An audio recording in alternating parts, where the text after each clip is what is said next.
Establecemos comunicación con María Estela Ríos González, candidata número 26 a ministra de la Suprema Corte de Justicia de la Nación, boleta morada, licenciada en Derecho, maestra en Derecho Laboral, ex consejera jurídica del Ejecutivo Federal. María Estela, bienvenida.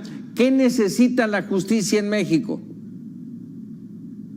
La justicia en México, buenas tardes, buenas noches, gracias por la invitación. La justicia en México necesita que se cumpla el artículo 17 constitucional. ¿Qué dice este artículo? Los tribunales deben impartir justicia pronta, expedita, completa e imparcial. Y además señala que no causa costa. Entonces, todo eso es lo que necesita la aplicación de la justicia, el cumplimiento del artículo 17 constitucional. Porque ahora no se cumple con esa garantía. Justamente por ello le pregunto, María Estela, ¿era necesaria esta reforma y este proceso ciudadano que vamos a tener el 1 de junio?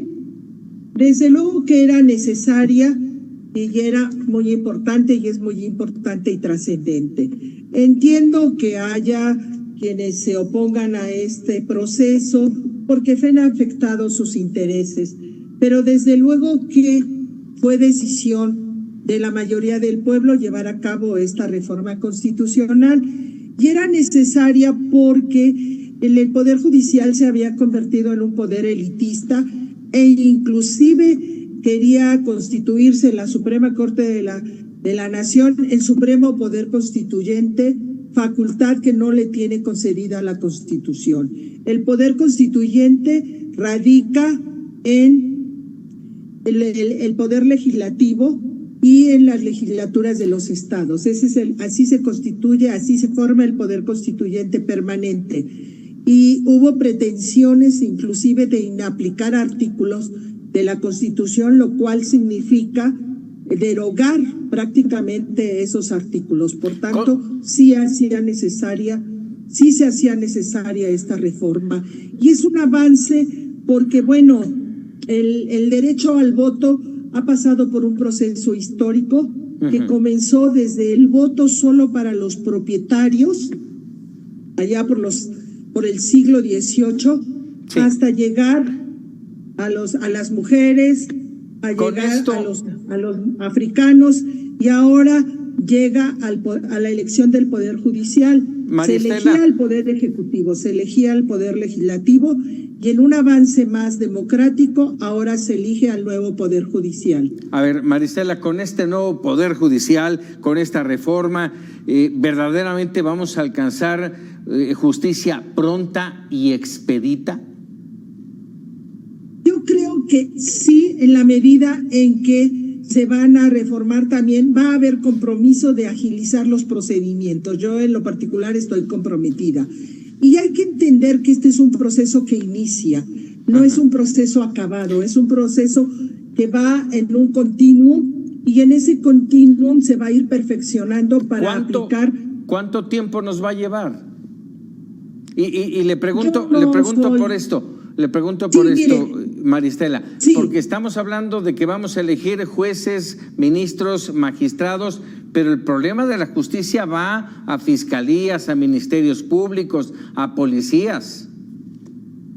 No, es que, a ver, esa no es la impartición de justicia, eso es la persecución de los delitos.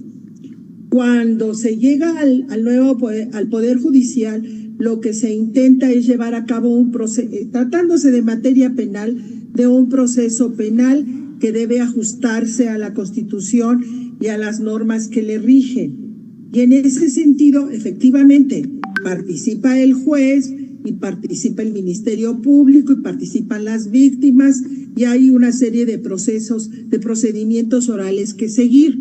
Seguramente eso implica que en su momento también haya lugar a modificar algunas otras reglas de procedimiento para hacerlo más ágiles, pero tendrá que ser en otro ámbito. Eso no es el ámbito del Poder Judicial Federal. Vamos a pensar en los procesos penales. Los procesos penales están señalados como ser procesos orales.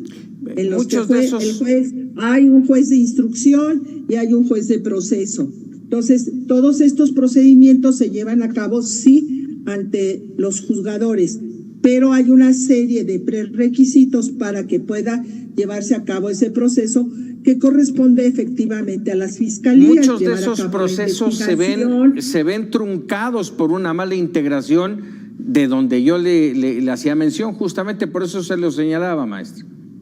Sí, pero mire, habría que distinguir cuándo es una mala integración del expediente y cuándo es una posición del juez el resolver a favor de delincuentes. Eso hay que resolver, hay que verlo, porque sí hay, o sea, sí tenemos que reconocer que actualmente hay corrupción y que hay jueces que venden caro su amor. Entonces, eso se pretende acabar por una sencilla razón, porque ahora los jueces van a estar sujetos a un tribunal de disciplina que va a ser independiente de los juzgadores y de los tribunales. Eso nos da una mayor garantía de que habrá un mayor cuidado, porque si no, resulta que hay quejas en contra de jueces corruptos o de jueces que violan la ley, y resulta que no pasa nada. Así es.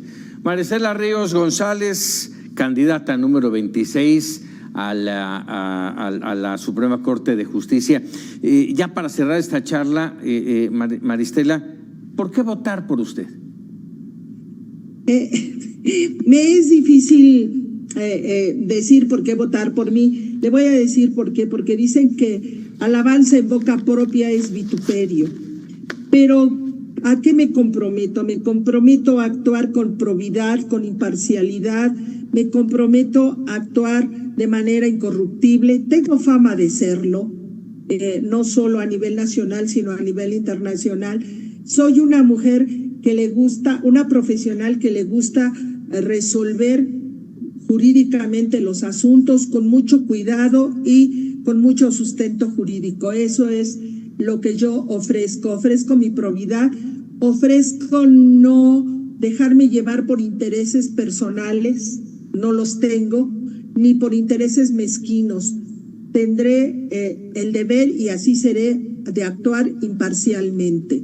Y creo que mis actos han dado cuenta de que he sido imparcial en los momentos en que me ha tocado emitir proyectos de resoluciones. Maestra María Estela Ríos, le agradezco enorme estos minutos y la mejor de las suertes, candidata número 26, boleta morada. Que sea lo mejor para la nación.